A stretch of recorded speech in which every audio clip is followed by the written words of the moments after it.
so. Okay, so we're going to do a background on this greeting card. We're also going to learn about importing images and pasting images on here. So the first thing you want to do is you want to think about what color you want to put into your background. So I'm going to look at my foreground color right now. So down here at the bottom, you guys can see that you have a foreground color and you have a background color. Right now, my foreground color is purple. If I come over here, I can see that this is the color that is selected over here. So if I click on this, I can choose another color. Let's say I want a bright blue and hit OK. So that's going to change this color, and it's also going to change my foreground color here. I want something a little bit lighter. Okay, so I'm going to choose this purplish color, hit OK, and now my foreground is purple. There is a shortcut key to make this color your background. To make the shortcut key is Alt backspace, and that just automatically makes it that color. The other thing you can do, I've changed it to dark blue, is you can click on your paint bucket tool, which is underneath your gradient tool. You do that, click, and now you have a different color for your background. You can change it as many times as you want. The third way of changing your background color is if you go to Edit, and then you go to Fill, and then you change this to your foreground color right here, and then hit OK, and that also makes your foreground color. If you want a gradient, you can click on your gradient tool. The gradient tool is a lot of fun. You can really make things different colors. Your gradient tool, you need to make sure you click on your gradient panel, and you've got a lot of options. You can click on your blues and get a nice blue gradient.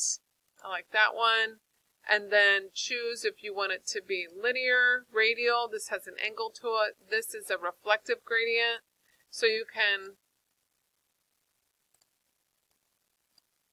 let's try it again here and go back to my gradient tool. So you can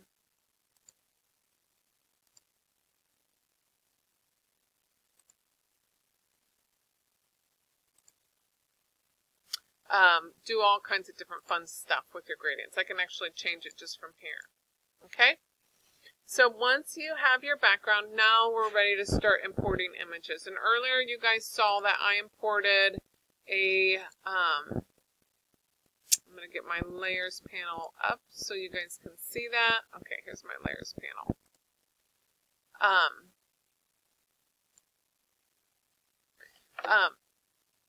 Earlier I downloaded a picture of a fish. So let's say I want to put that fish on here. So I'm going to go to Image. I'm going to go to Edit. Nope, I'm going to go to File. And then I'm going to go to Place Embedded. I'm going to go on my computer. I downloaded the fish. So I'm going to go to my downloads. And then I just double clicked and here's my fish. Notice that it's kind of blurry. Once you change the size of it and move it around a little bit, and then once you hit enter, your picture will be pretty nice and clear. Okay? So I don't want this fish to have a background, so I am going to take away the background on this. So I'm going to blow this up a little bit so you guys can see better of what I'm doing. In order for me to take this fish and put it on its background, I have to adjust it. So first thing I have to do is go over to my layers. I'm going to right click, and then I'm going to go to rasterize layer. That's going to change this so I can manipulate it. I'm going to click on my, you can do your quick selection tool that you learned in lesson 3 and select your fish like that. Okay, so now I have my fish selected. Make the cursor smaller by hitting my bracket key, and then get that selected. The other thing you can do to select something is you can go to your object selection tool, and in your object selection tool, if you just draw around your object loosely, it doesn't have to be perfect, your computer automatically knows what to select. So now I have my fish selected.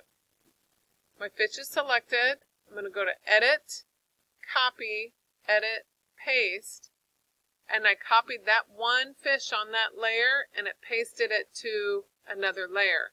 Now I can hide the background layer, and then there's the fish. So I'm going to zoom out so you guys can see. I have this fish on its own layer now. So one of the things I told you to do is I want you to transform your objects. So to make it go at an angle, I can hit Control T and then rotate it.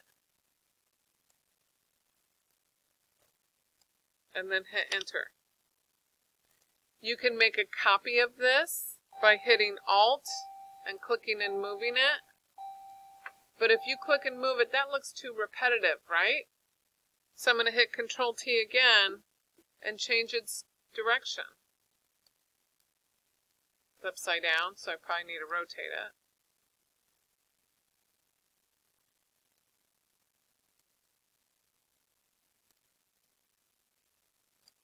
Let's try that.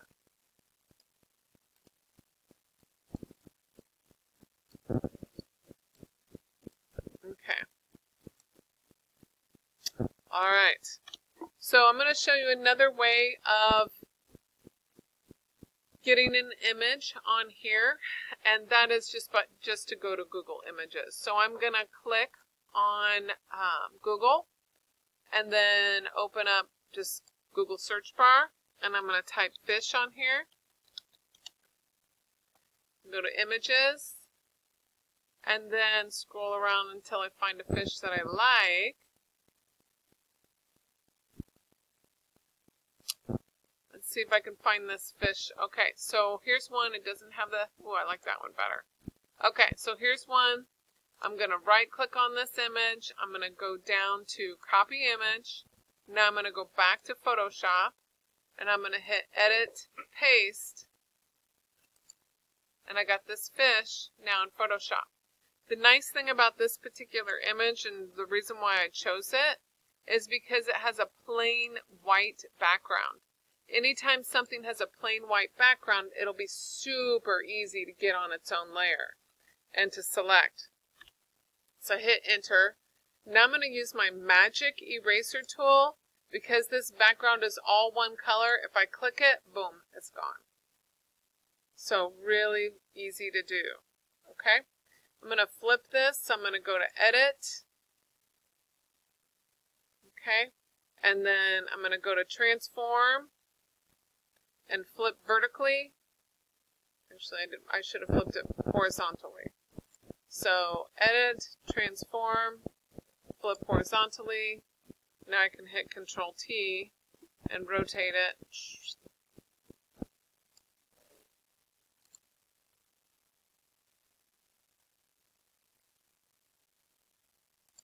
There we go.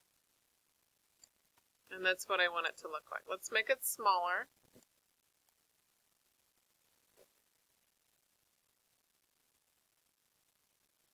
Move it around. Okay, so now I have my fish on here. Let's pretend like you want this fish underneath this other fish. So then you can go in and adjust your layers. Move them around. Layers are a lot of fun, so now you've got that. Okay, so that's all about putting objects on here.